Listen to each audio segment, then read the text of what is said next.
Hola, ¿qué tal? ¿Cómo están? Reciban un cordial saludo de mi parte. Vamos a continuar en este día con la formación que estamos llevando acerca de la vida y los escritos de los profetas bíblicos. Específicamente vamos a continuar hoy con la vida del profeta y con los escritos del profeta Miqueas de Moraset, que es uno de los profetas que corresponden al periodo histórico que estamos estudiando en este momento. Es un profeta muy interesante, realmente muchos de sus oráculos nos anuncian, por ejemplo, el nacimiento de Cristo, de la tierra de Belén, nos van anunciando, también nos van mostrando esa futura restauración que Dios le dará al pueblo una vez se hayan pasado estos periodos de purificación, de sufrimiento, en el cual el pueblo pues experimentará lo duro, lo triste y lo feo que es estar lejos de Dios. A través de la vivencia del destierro, tanto el reino de Israel del norte primero como posteriormente el reino de Judá experimentarán esa realidad. Entonces, este libro es de bastante provecho para nuestra enseñanza, para nuestros medios de evangelización también y para nuestra vida personal, que yo siempre lo digo, es algo que no podemos dejar de lado jamás. Miqueas, el profeta de la fuerza de Dios. El esquema que vamos a seguir básicamente es el siguiente. Habrá una pequeña introducción con la cual daremos algunos rasgos generales de la vida y las nociones del escrito del profeta. Luego también veremos un poco acerca de su estructura como libro, una síntesis del contenido que tiene. Luego vamos a ver la composición y su marco histórico, porque esto nos ayuda a entender siempre cuáles son los hechos y los elementos que van configurando el contexto de la profecía. Luego vamos a ver la enseñanza ya más en concreto que nos da este gran profeta. Y por último, una pequeña conclusión recalcando algunos aspectos que no debemos olvidar. Por lo demás, entonces, les invito a que se dispongan a disfrutar de esta formación y a sacarle el máximo provecho posible. Bueno, Miqueas, para empezar, podríamos decir que así como Amós estuvo muy distanciado de lo que era la casta sacerdotal, también el caso de Miqueas es similar. No todos los profetas pertenecen a un mismo grupo y en este caso pues también Miqueas es un campesino, no es una persona perteneciente en ningún sentido a la casta del sacerdocio del pueblo de Israel. Él va a profetizar durante los reinados de Jotam, Ahaz, Ezequías en el reino de Judá y poco antes y después de la caída de Samaria. Sus profecías serán de conocimiento general.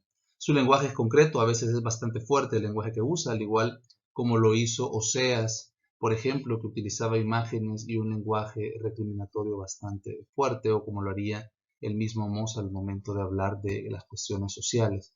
De hecho, las denuncias de Miqueas también van muy orientadas a la justicia, al derecho y al culto agradable a Dios. Su predicación es una síntesis, podríamos decir, del mensaje de otros profetas, tanto ya lo dicho por Amós, en cuanto a que exige y pide la justicia, también en cuanto a la ternura que Dios demuestra al perdonar a su pueblo, característico del profeta Oseas, y también la fe humilde que nos invitará a cosechar el profeta Isaías. Entonces en el profeta en el profeta Miqueas podemos encontrar elementos de los anteriores profetas que hemos visto y del profeta Isaías que veremos la siguiente sesión, la sesión 6.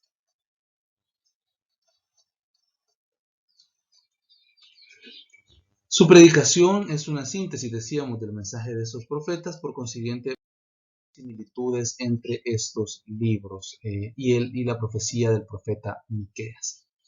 En el ministerio del profeta Miqueas fue contemporáneo algunos años del profeta Isaías. De hecho, se habla de una mutua influencia, una posible mutua influencia entre ambos profetas o entre las escuelas proféticas que se derivan de ellos, porque hay una gran similitud de tema, de imágenes y también hasta de fragmentos completos en algunos pasajes de los libros del profeta. Miqueas y el profeta Isaías hay pasajes que son muy parecidos, demasiado parecidos, como para pensar que fuese una casualidad, sin que esto quiera decir que alguno de ellos copiara al otro necesariamente. O sea, cada obra tiene su propia originalidad, su propio sentido, su propia belleza también y riqueza, aunque manifiestan de alguna manera una influencia mutua, no sería una influencia excesiva. La predicación de Miqueas fue relevante, fue importante en su época, fue un profeta que realmente causó un buen impacto en la población de Israel. y de Judá, y les llevó a buscar a Dios de una mejor forma. Otros libros recuerdan que su misión logró el arrepentimiento del pueblo, o sea, podemos verlo atestiguado en otros libros de la Sagrada Escritura que cuentan la historia de esa época y en la cual se habla de que las profecías de Miqueas realmente fueron escuchadas. Tal vez su libro no es en sí tan amplio, pero seguramente su carisma como predicador y el don que el Espíritu Santo le dio para transmitir su mensaje lo hicieron cumplir en gran parte con su misión. La estructura y la síntesis del contenido. Bueno, en el libro de Miqueas se observa la alternancia clásica que vimos ya en otros libros proféticos. Hay tanto oráculos de amenazas, de castigo, y también hay promesas de una liberación y una futura gloria para el pueblo de Dios. Esto va a ser una tónica general, de hecho. Hay fragmentos en el libro de Miqueas que de hecho pareciera que se han sido insertados un poquito a la fuerza en medio de todos los oráculos que presagian ruina, calamidad o reprimendas. Algunos oráculos de esperanza han sido incrustados, tal vez para su uso litúrgico y que de esta manera hagan un contrapeso a los oráculos un poco más fuertes que él da, pero definitivamente el mensaje de salvación y de esperanza es parte de su predicación. Únicamente que a la hora de leer el libro pareciera que algunos de esos oráculos de esperanza han sido puestos ahí con una intención de equilibrar el mensaje que el profeta está diciendo y tal vez no dejarlo al final donde sería tal vez su lugar más apropiado. El libro nos descubre que Miqueas no es un profeta propiamente de gracia, si bien es cierto, en ese momento histórico era apremiante la denuncia de lo que se estaba realizando mal y posiblemente por eso el profeta tenía que decir toda esa serie de condenas y de juicios y de reproches que hace como profeta al pueblo de Dios. También su mensaje de consolación, su mensaje de esperanza es bastante importante y bastante relevante en su predicación. Él está seguro de la fidelidad de Dios, por lo que su mensaje está lleno de esperanza. De hecho, la fidelidad de Dios es nuestra esperanza realmente. Dios, si fuese por nuestras acciones o por nuestra forma de vivir, tal vez hace mucho tiempo nos hubiéramos hecho acreedores de una buena reprimenda divina. Sin embargo, sus palabras, su fidelidad, es una de sus grandes características. Y tiene mucho sentido porque Dios, al ser perfecto ya plenamente, Él no está sujeto a cambios. Dios ya es plenamente perfecto, no se hace más perfecto, no pierde perfección. Y al ser alguien ya que está eh, plenamente poseyendo la perfección y no cambiar su palabra, a diferencia de la palabra de los hombres, tiene la misma validez siempre. Nosotros los seres humanos y nuestra palabra o nuestra fortaleza o nuestra fidelidad van cambiando a través de los años y a través de los siglos. Y eventualmente las promesas que hemos hecho en algún momento tal vez sea más difícil para nosotros cumplirlas porque hemos cambiado. En el caso de Dios no es así. En el caso de Dios Él no cambia jamás. Y el hecho de no cambiar permite que su palabra sea igualmente válida ayer, hoy y siempre. Y eso es para nosotros los fieles, tanto cristianos como del pueblo de Israel, del pueblo elegido, eso es para nosotros un motivo de verdadera alegría, porque eso atestigua que aunque nosotros seamos infieles, que aunque nosotros cambiemos, que aunque nosotros de repente podamos atravesar momentos difíciles que nos hagan incluso hasta alejarnos del camino de Dios, su amor, sus promesas, su fidelidad, su elección con nosotros se mantiene siempre inalterada, se mantiene siempre igual. El pueblo de Israel vive continuamente esto, la fidelidad que tuvieron a la salida del Éxodo y en los momentos en que Dios los ha socorrido y ayudado, también luego fue tristemente sucedida por momentos de lejanía, de apostasía, y Dios, sin embargo, eso nunca olvidó a su pueblo y lo mantuvo siempre cerca de sí. La lectura del libro, la estructura del libro propiamente va a tener varias partes. Podríamos hablar de una primera parte donde se va a hablar de un juicio divino y de condena de los delitos del pueblo. El profeta anuncia tanto la caída de Samaria por causa de sus pecados, que ya más o menos explicamos en los profetas anteriores. Se recuerdan que hablamos que tanto Oseas como el profeta Amós habían denunciado gran parte de las injusticias que se realizaban en el reino de Israel del norte, que acababa de pasar una etapa de muy buena prosperidad material, pero eso no iba acompañado de una etapa de acercamiento a Dios. Por consiguiente, el pueblo había caído a todo nivel, autoridades, líderes religiosos, la gente del pueblo, habían caído todos en una verdadera crisis religiosa, en un momento de alejamiento, en un momento de una crisis espiritual. Y por eso los profetas trataban, al hacer su mensaje, no es asustar a la gente, pero sí el profeta trata de que las personas recapaciten, que sepan en un momento oportuno dar la vuelta y poder reemprender el camino hacia Dios. Entonces, en este caso, la caída de Samaria, pues, es anunciada también por el profeta, se va a realizar en su vida, o sea, él verá o escuchará con tristeza lo que sucederá con la gran parte, con el que fue el reino más grande después de la división del reino de David, que era el reino de Israel del norte, y la suerte triste que correrán muchos de sus ciudadanos, que serán desterrados y llevados en algunos casos como esclavos y en otros casos pues, tal vez no como esclavos, pero sí como personas sin ningún tipo de bienes, sin ningún tipo de apoyo o sustento, serán llevados a otras partes del imperio asirio. Ellas tendrán que abrirse brecha y velar por ellos mismos y velar también allá en el destierro por, por mantener su fe, lo cual va a ser muy difícil porque como tal la fe de los israelitas dependía en ese tiempo mucho más de la liturgia y del culto propiamente sacrificial que de la lectura de la ley, que eso se va a desarrollar hasta con el judaísmo unos siglos más adelante. Entonces va a ser una dura prueba para la gente del pueblo de Israel del norte. Algunos lograrán mantenerse firmes en su fe, algunos lucharán realmente por mantenerse cerca de su Dios, algunos habrán entendido en esta experiencia amarga del destierro, de la caída de su reino, habrán entendido que es un llamado de Dios para enmendar sus vidas y lo habrán hecho. Pero muchos en el camino también no lo entenderían o su voluntad no era lo suficientemente firme para perseverar y se habrán terminado mezclando y desapareciendo en ese mar de sociedad y civilización al que se les estaba lanzando. Después denuncia también los pecados, el profeta, los pecados del reino de Judá, que no porque Israel del norte fuera un poco más extraviado, los pecados de Judá eran menos importantes. Judá tenía el templo, Judá tenía en gran parte una mejor estructura o mejor estructurada la religión, había conservado mejor el testimonio de lo revelado ya por Dios en ese tiempo. Los reyes descendientes de David, por la misma relación que tenía el culto a Yahvé con su dinastía, daban siempre un poco más de importancia a los aspectos religiosos sin llegar realmente a ser necesariamente reyes piadosos, salvo algunos ejemplos muy puntuales.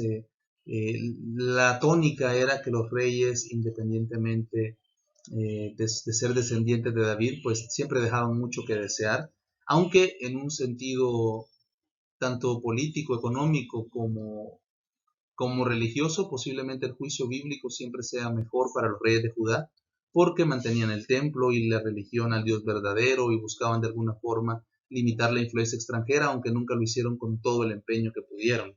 Y eso también se los echará en cara a los libros de crónicas y los libros de reyes. Sin embargo, Judá también tenía muchos delitos, muchos pecados, casi los mismos delitos que podíamos adjudicar a Israel del norte se vivían en mayor o en menor medida también en el reino de Judá. Tal vez únicamente la influencia de dioses paganos era un poco menos en el reino de Judá, al menos en la zona metropolitana de Jerusalén, pero en el interior del país sí se realizaba sincretismo, sí se realizaba la adoración a otros dioses, especialmente al dios Baal, que era una deidad cananea muy influyente en esa zona y en ese tiempo. Son tan parecidos a los del reino del norte, los pecados de Judá, que solo pueden presagiar también una futura desgracia. El profeta ha visto cómo en la experiencia de Israel del norte, estos delitos, estos pecados han hecho que Dios retire esa protección especial con la que siempre había estado cuidando a este reino. Si nos ponemos a ver este reino de Israel, el reino unificado de David y Salomón, con todo y que fue muy esplendoroso en comparación de los subsiguientes reinos de Israel del norte y Judá al sur, nunca fue realmente una potencia en la zona. Era un reino que existía por la coyuntura en la cual surge. Es decir, que en ese momento que Saúl y David unifican a las tribus y crean un reino más fuerte de esas tribus dispersas, En esa época los grandes imperios del Medio Oriente estaban ocupados en problemas internos, en conflictos con otras naciones más lejanas, entonces tenían su atención muy concentrada en otras áreas. Eso es un signo de cómo Dios protegía al pueblo de Israel. En el reinado de Salomón, por ejemplo, el reino de Israel era visto por algunos de estos reinos, de estas potencias de la zona, como un aliado que podía servirles de alguna forma como un estado tapón frente a otras potencias y como un nexo comercial al estar en las rutas de caravanas, al ser parte del paso que evadía el desierto. Entonces, la existencia del reino de Israel siempre dependió de Dios, y en el momento que el pueblo de Israel se alejó de esa protección con sus pecados, con su incumplimiento, con su falta de compromiso social con los demás, con la corrupción, con el crimen, el homicidio que también se realizaban a veces, abusando algunos del poder que tenían, pues entonces el reino ya se conducía al igual, el reino de Judá se conduciría igual que el reino de Israel del norte a la desgracia. Eso es lo que el profeta al menos les está advirtiendo con tiempo aún más a los de Judá, antes de que llegaran al mismo nivel de pecado que Israel. Hay una esperanza y una restauración de Sion. El juicio de la condena de la sección anterior siguen unos oráculos de esperanza que vienen a ser como un contrapeso que yo les mencionaba. Aquí se ve o se vislumbra la futura gloria de Israel restaurado alrededor del Mesías que ha de nacer en Belén. Aquí tenemos aquella bella profecía que habla de: pero tú, Belén Éfrata, que no eres la más pequeña de las ciudades de Judá, y sin embargo de ti saldrá aquel que ha de gobernar a las naciones. Entonces es una bonita forma en que el profeta también nos está invitando a tener esperanza frente a las dificultades que estaban experimentando en este momento histórico, que definitivamente eran bastante difíciles. En este monte de Dios, al que también el profeta invita a ir, habla de la futura gloria de Sion, que será un lugar a la que las naciones van a buscarlo, porque en el monte de Sion, que es una forma de designar a Jerusalén y el reino de Judá, pero también a la iglesia en un sentido ya más, en un sentido espiritual más profundo. Entonces ahí será el lugar donde Dios enseña a los demás su ley. Ahí seremos enseñados por Dios, como lo diría Jesús. En este monte de Sion, las naciones acatarán a buscar el conocimiento de Dios, y de ahí la gracia de Dios se esparcerá a todas las naciones. Hay un resto de Israel que, además, este resto que subsistirá a toda esta crisis de destierro y todas estas dificultades que experimentarán tanto los reinos de Israel del norte como de Judá, este pequeño resto en medio de las naciones, por el hecho de que algunos conservarán la fe en el Dios verdadero, que la darán a conocer a otros, será una bendición como rocío en medio de esos pueblos. Entonces, aún a pesar de lo duro que puedan parecer las circunstancias que se viven, definitivamente Dios sigue realizando su plan y su designio en cada una de las vidas de las personas que eran parte de su pueblo. De la misma manera lo sigue siendo a través de nosotros en medio de estas crisis que atravesamos en la humanidad. Se habla también de un nuevo juicio y castigo de Jerusalén. Hay una sección de acusaciones. El profeta denuncia la actitud de un culto exterior que no va acompañado de justicia y caridad, así como lo decía el profeta Amós, que nos reclamaba por no haber hecho nunca, al pueblo de Israel del norte en especial le reclamaba no tener una coherencia entre un culto bonito, bien realizado, pero vacío en cuanto a que es hecho sin auténtica caridad y justicia.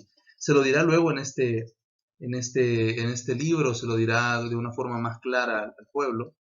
Le dirá que Yahvé quiere, lo que realmente Yahvé quiere es que seas justo, que seas leal y humilde con él. Eso es lo que Dios quiere del israelita de aquel tiempo, más allá del culto exterior, que es bonito. Ya veíamos el día de ayer que Oseas también decía que Dios quiere más que sacrificios y holocaustos, quiere conocimiento de Dios y amor hacia él.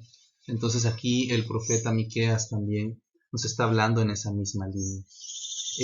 Luego hablamos de la esperanza de Sion y la plegaria por Jerusalén. La sección supone un castigo para Israel y contempla directamente la restauración del pueblo, porque a pesar que el pueblo no se ha ganado una restauración, a pesar que hayan algunos personajes que hayan entendido y se hayan convertido adecuadamente, en general esta restauración no es algo que el pueblo puede exigir por derecho, sino que es una vez más una manifestación del amor preferencial, del amor de elección que Dios tiene para con Israel. Gracias a esa fidelidad de la que hablábamos al principio, de esa inmutabilidad de Dios que al ser perfecto ya no está sujeto a cambios, su palabra que nos dio en la antigüedad sigue siendo válida en esa época y en la nuestra también. Compromiso y marco histórico.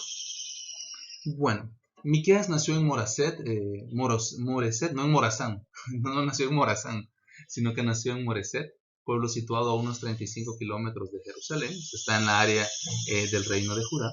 Debió comenzar su actividad profética hacia el año 727, unos años antes de la caída de Samaria, que ya había sido anunciada tanto por Oseas como por Amós, y el profeta vive las circunstancias históricas del reino de Israel y del reino de Judá. Su ministerio profético tiene oráculos que son conocidos en ambos reinos, tiene esa influencia.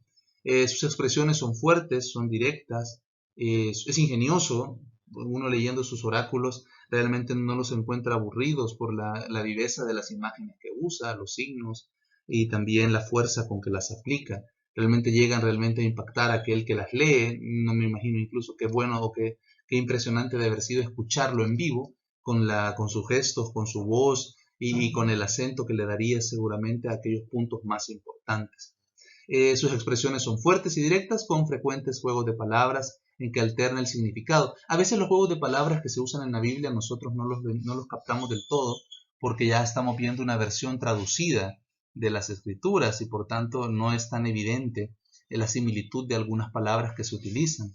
Pero en el idioma original en que se escribieron este libro, por ejemplo, hay palabras que suenan casi igual, aunque significan cosas opuestas. Entonces los profetas, o en el caso de este Miqueas en especial, toma esas palabras que significan cosas diferentes, pero que suenan casi igual, y a veces están vinculadas a los nombres de los lugares o a los nombres de algunos personajes, y los usa en sus reflexiones para que uno vaya viendo ese recurso que él hace y realmente la enseñanza quede más grabada al entender y descubrir el significado de lo que está queriendo decir. Eso es un recurso bien interesante y es propio en muchos casos de la literatura bíblica, no únicamente del profeta Miqueas. Entonces, él vive en esta época de esa forma. Coincide cronológicamente con gran parte del ministerio de Isaías. De hecho, como les mencionaba, son profetas que profetizan en las mismas épocas, hablan de temas muy similares, a veces hablan casi igual de los temas, demasiadas coincidencias a la hora de ver algunos pasajes. Ya ustedes cuando lean el texto de Miqueas van a ver los paralelos y luego leerán Isaías y van a decir de verdad que hay bastantes similitudes entre estos profetas. Se puede explicar de varias formas. Una, para empezar, es que el origen de la profecía es el mismo. Más allá del profeta en sí, es Dios. Entonces, es obvio que algunos mensajes, algunos elementos sean iguales, porque es Dios quien está hablando a través de dos interlocutores diferentes. Pero claro, cada uno enriquece con sus propias características. Isaías todavía tiene una variedad de recursos mayor, su forma de escribir o de profetizar es un poco más rebuscada, un poco más elaborada que la de Miqueas. Sin embargo, van a notar esas similitudes de las que les estoy hablando. Los dos profetas contemplan y sufren por la misma situación, por la crisis religiosa que está viviendo sus respectivos reinos y que llegarán a marcar también una crisis social y una crisis nacional al desaparecer estos reinos en un futuro. Viven esa cosa común, por otra parte, a la de los países de la ribera oriental del Mediterráneo, bajo la amenaza y las invasiones del Imperio Asirio. Nosotros ahorita nos estamos centrando en la historia, en el marco histórico del pueblo de Israel y Judá, pero así como podemos ver todo el sufrimiento que va a vivir Israel y Judá por el destierro, por la invasión, y aún antes de llegar a esos niveles, por el hecho de estar sometido a otros países, tener que pagar impuestos, tener que en muchos casos dar hombres para sus guerras o pelear a llamado de esos reyes en batallas que no eran de interés de la gente, de estos reinos pequeños que estaban en la zona de Israel, nos podemos dar una idea de qué dura la vida en el mundo antiguo. Realmente habían muchas crisis y habían muchas cosas difíciles. El pueblo sufría mucho y muy pocos muy pocos de los gobernantes de la época incluso se preocupaban realmente por el bienestar general del pueblo. Aquí vemos en el prisma de la historia del pueblo de Israel, podemos ver una radiografía del sufrimiento del hombre en el mundo antiguo, ya aquí en la zona de Medio Oriente, pero en ese mismo tiempo en otras partes del mundo, en el oriente de China, en la zona de Europa también, ya había poblaciones que sufrían por invasiones de otros pueblos o por dominación de otros reinos. Poco a poco eso se va a ir desarrollando a un nivel todavía más sofisticado, al punto que en la época del Imperio Romano el conquistar una ciudad era más visto como más que como un objetivo militar, en la mayoría de casos era un objetivo económico, porque de la invasión de estas ciudades los reyes obtenían, o los generales conquistadores obtenían fama, prestigio político, botín para las tropas y una gran cantidad de esclavos que vender. Entonces podemos ver que la vida de la gente del mundo antiguo era muy triste y así no solo Israel y Judá vivieron esto, sino todos los pueblos alrededor, Amón, el pueblo de los de Tiro, Sidón y todos los pueblos de Moab que estaba ahí cerca, también el país de Siria o Aram, como también se le llama, también van a vivir esa difícil situación. Miqueas vive las circunstancias históricas del reino de Israel y del reino de Judá desde poco antes de que Samaria sucumbiera a manos de Asiria, hasta el ataque de Sennacherib a Jerusalén, ya que es el momento en el cual pareciera que este rey asirio está a punto de conquistar la ciudad, pero que a través del profeta Isaías Dios dará ánimo al rey para que resista y espere una liberación milagrosa que efectivamente va a llegar.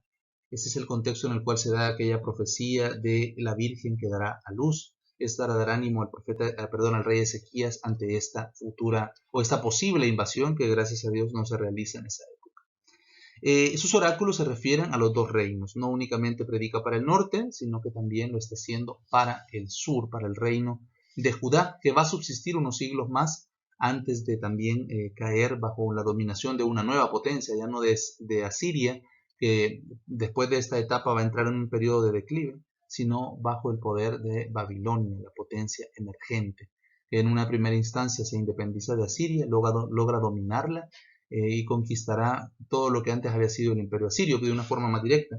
Aquí podemos ver en el mapa, en color naranja, por ejemplo, todo el área en que el imperio asirio se extendía. Sin embargo, no quiere decir que todo ese territorio naranja es Asiria. Asiria es una zona más reducida porque ahí se incluyen los reinos que están sometidos a vasallaje sin que necesariamente hayan perdido su independencia. Vemos que tiene influencia hasta en Egipto. Sin embargo, ya con el imperio babilonio la dominación va a ser más completa y ahí sí llegarán a desaparecer muchos de estos estados-nación y a convertirse en simples provincias del reino de Asiria, perdón, del reino de Babilonia en ese momento.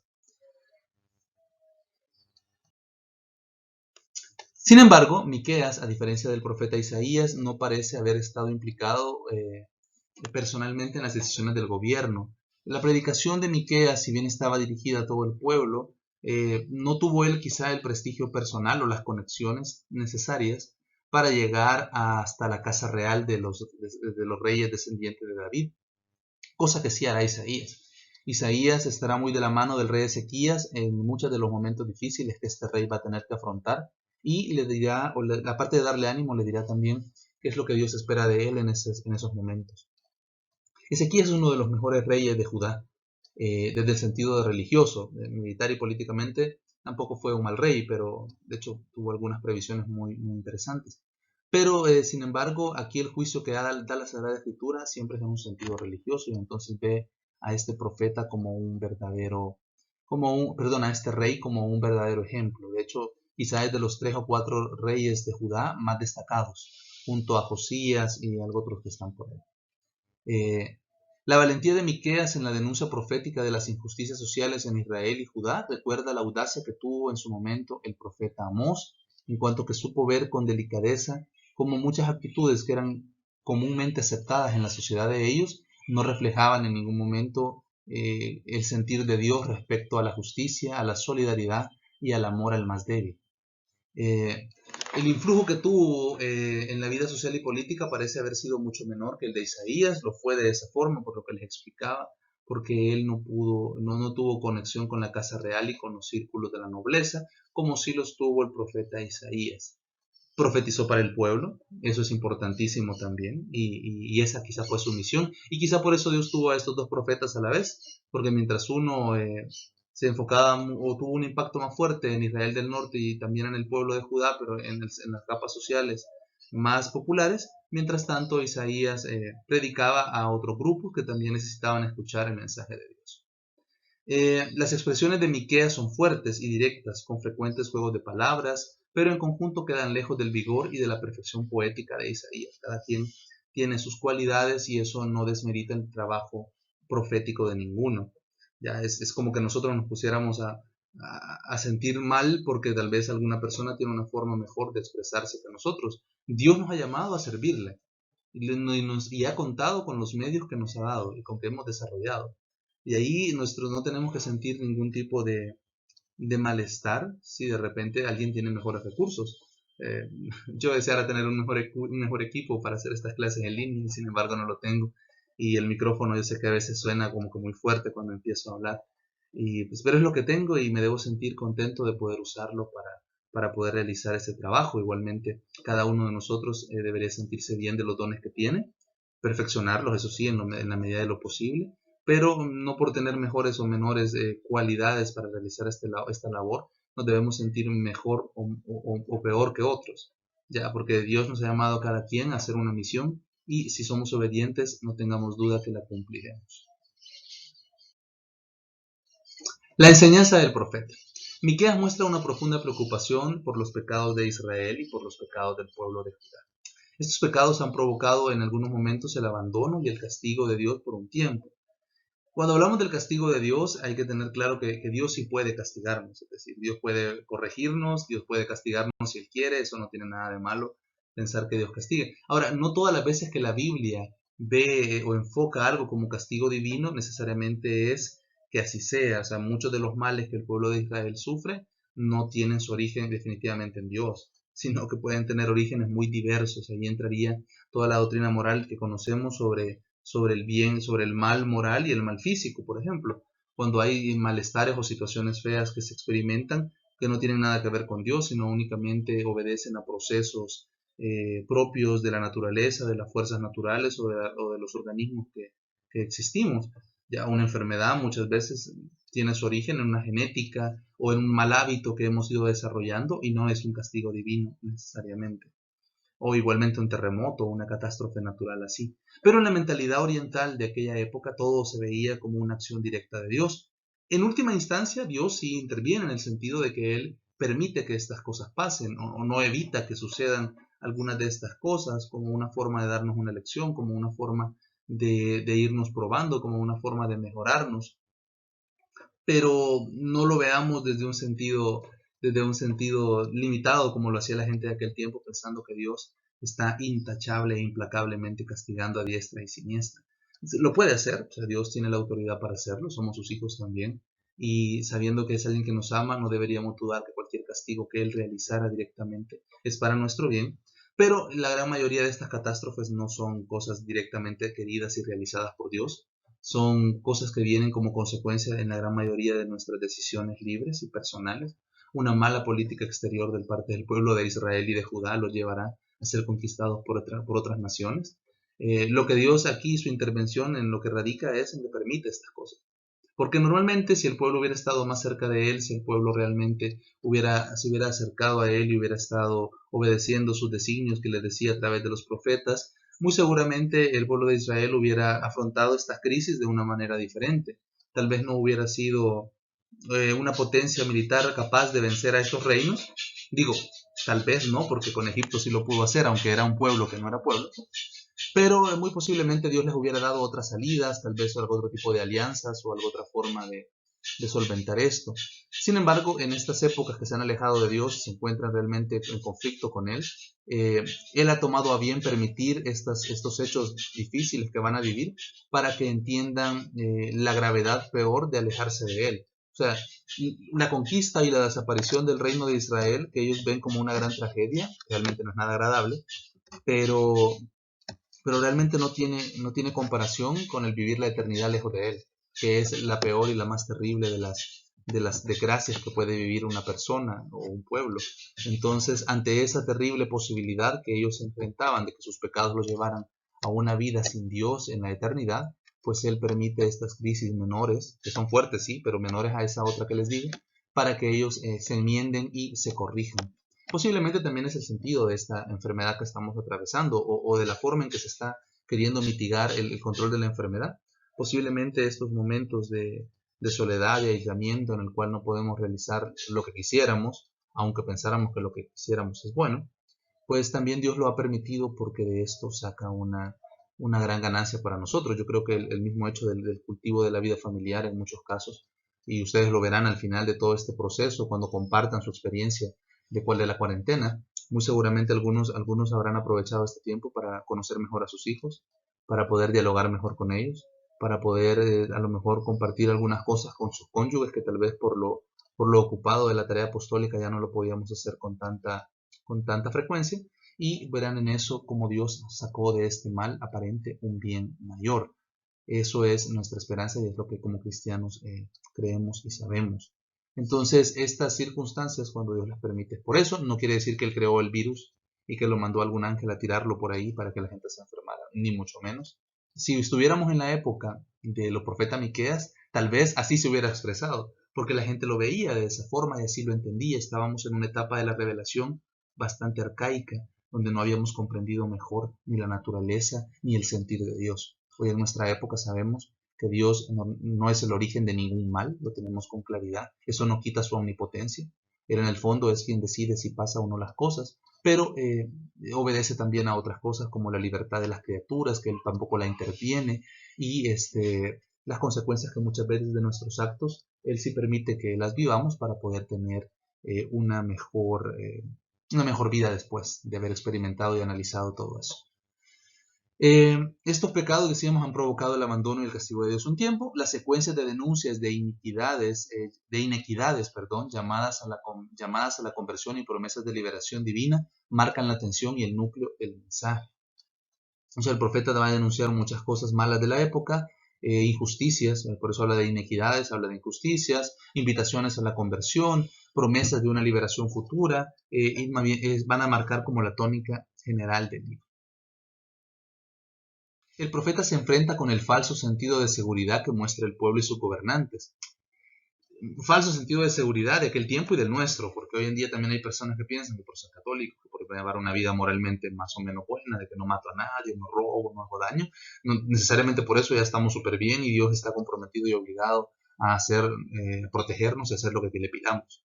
Entonces, el profeta denuncia ese falso sentido de seguridad, nos llama a tener una vida de conversión y nos llama a tener una vida realmente que busque, a través del conocimiento, de la formación, del estudio, cuál es la voluntad de Dios para nosotros, qué es lo que Él realmente espera de cada uno de nosotros. ¿No está el Señor en medio de Israel, dirán, o de Judá? Entonces ningún mal vendrá con nosotros. De hecho, del pueblo de Judá pensaban que por tener ahí el templo y el arca de la alianza y era el lugar donde se les hacían sacrificios a Dios, nunca les podía pasar nada. Jeremías, bueno, Isaías y también Ezequiel les dirán todo lo contrario. O sea, tener el templo no da ningún tipo de seguridad si la vivencia de la fe se ha apagado y se ha distorsionado. Piensan que puede ser compatible, algunos piensan que se puede hacer compatible una vida de pecado con el culto externo a Dios. ¿Ya? Y mal de aquellos tiempos y mal de los nuestros, porque también en nuestro tiempo hay personas que piensan que pueden ser cristianos, que pueden ser católicos y llevar una vida incoherente, una vida de violencia, una vida de excesos, una vida de sensualidad, una vida de indiferencia, una vida sin compromisos. Piensan que eso es compatible cuando nada más lejos de la realidad. El pueblo no practica la justicia, no ama la caridad. Los comerciantes explotan a los desvalidos, los príncipes y gobernantes explotan y hacen actos de corrupción en aquel tiempo y en este. Y los falsos profetas extravían al pueblo, halagando sus oídos, diciéndole al pueblo lo que quieran escuchar. El profeta Miqueas va a hacer referencia a las figuras de los falsos profetas. El falso profeta se ha caracterizado a través de la historia porque está preocupado más que de llevar el mensaje de Dios por el ganarse los aplausos de los demás.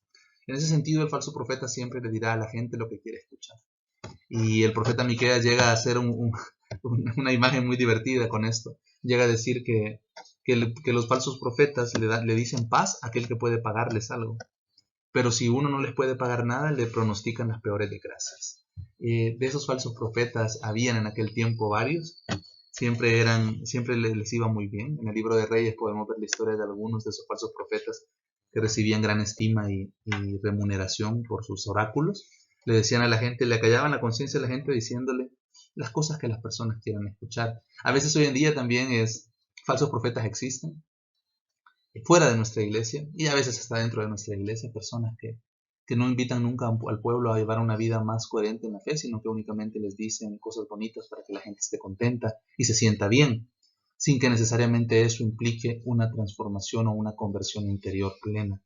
Por eso también es importante para nosotros resistir la tentación, porque es tentador ser un falso profeta, es muy tentador, porque el falso profeta no recibe oposición, no recibe contradicciones, la gente lo saluda, la gente le aplaude, la gente le soba la espalda y le dice que todo está bien, cuando en el fondo está dando un mensaje que no tiene que ver ya con el mensaje de Dios, o no está invitando a la radicalidad del mensaje de Dios. Entonces es algo que tenemos que tener siempre pendiente. No nos vamos a convertir en personas duras, ni en personas inflexibles, o en personas, se me va la palabra, pero en personas intransigentes, podríamos decir, en la vivencia de la fe, sin entender las situaciones de cada persona y de cada realidad, las dificultades de cada quien. Pero la misión del profeta siempre es invitar a una mejor vida cristiana. Y cuando nosotros abandonamos esa invitación a los demás a una vida más coherente por simplemente recibir el aplauso o la aceptación de grupo, entonces ahí estamos ya también tal vez corriendo el riesgo de formar parte de ese desprestigiado gremio de los falsos profetas. Tengamos cuidado con eso siempre. De los falsos profetas también decía en algún momento el profeta Miqueas, que si hubiera un profeta que le llegara a profetizar a este pueblo de Israel vino y aguardiente, ese sería el profeta ideal para ese pueblo. Entonces, para que veamos qué triste es como él hacía ese juicio del pueblo y de las autoridades también, que andaban buscando únicamente preocupadas de la borrachera, del placer o del hedonismo de ese tiempo y no de la voluntad de Dios. Si Samaria ha caído por sus pecados, Judá no va a tener una mejor suerte. Si Judá sigue perseverando en sus pecados, caerá.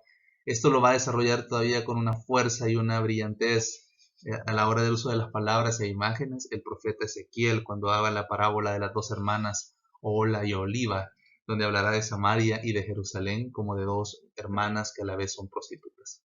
Sí, fuerte la imagen y fuerte la comparación, pero es riquísima a la hora de estudiarla. Cuando veamos al profeta Ezequiel, la vamos a repasar un poco. Jerusalén por sus muchos pecados va a ser juzgada y va a ser castigada por el Señor, al igual que Samaria lo estaba haciendo ya en vida del profeta. Los anuncios de esperanza son también abundantes y estimulantes, de hecho muy bellos también, y nos van haciendo como esa especie de contrapeso, porque a pesar que si ya sentimos el remordimiento por nuestros pecados o nos hemos dado cuenta de lo grave de nuestra situación a través de la profecía del profeta, pues también nos está dando ánimos para que ese dolor o para que ese remordimiento, para que ese dolor que tengamos no se convierta nada más en un mero remordimiento, sino que signifique un arrepentimiento de corazón, que nos lleve a buscar a Dios. Por eso nos da esperanza, para que no nos quedemos en un dolor que nos destruya, sino en un dolor que tenga un fruto positivo, que es el buscar a Dios, el pedir perdón de nuestros pecados y el reencontrarnos con Él. Los anuncios de esperanza son también abundantes, decíamos, y por eso estimulantes, y se concentran en la mitad del libro con exaltaciones al monte de la casa de Dios o el monte de Sion. Habla de la venida de las naciones a Sion, lo que les mencionaba hace unos minutos de cómo los pueblos vendrían al monte de Sion a ser eleccionados por Dios. La promesa del nacimiento de un dominador en Belén. Esto de mencionar el nacimiento de este personaje en Belén es una referencia que será descendiente de David, porque la ciudad de Belén es reconocida en la literatura bíblica como la ciudad de David, de la que el pueblo del que él nace, pues de donde David ha nacido. Entonces, decir que el dominador vendrá de Belén es una forma de decir será descendiente de David, aunque la gente de su época lo debió haber entendido como un anuncio de que vendría un rey descendiente de David, y el profeta sí está hablando de un rey, pero no un rey que se sentaría en el trono de Judá, sino de un rey que se sentaría en el trono de la cruz para redimir a los hombres. Imagen que en ese momento estaba más allá de lo que podía entender tanto el profeta como el pueblo. También habla de la liberación de la opresión de los asirios. De hecho, se va a salvar Judá de ese intento de conquista que va a realizar Sennacherib, y la salvación del resto de Jacob. de aquel resto que entre las naciones pues se mantendrá fiel a Dios.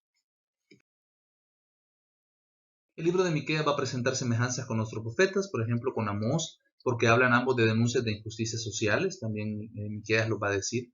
Isaías en su visión del Mesías que nacerá de la estirpe de David, pues también coinciden con Miqueas en este aspecto, y en general en su concepción de la providencia divina a través de la historia humana, porque ven cómo Dios actúa a través de todos los acontecimientos de la historia.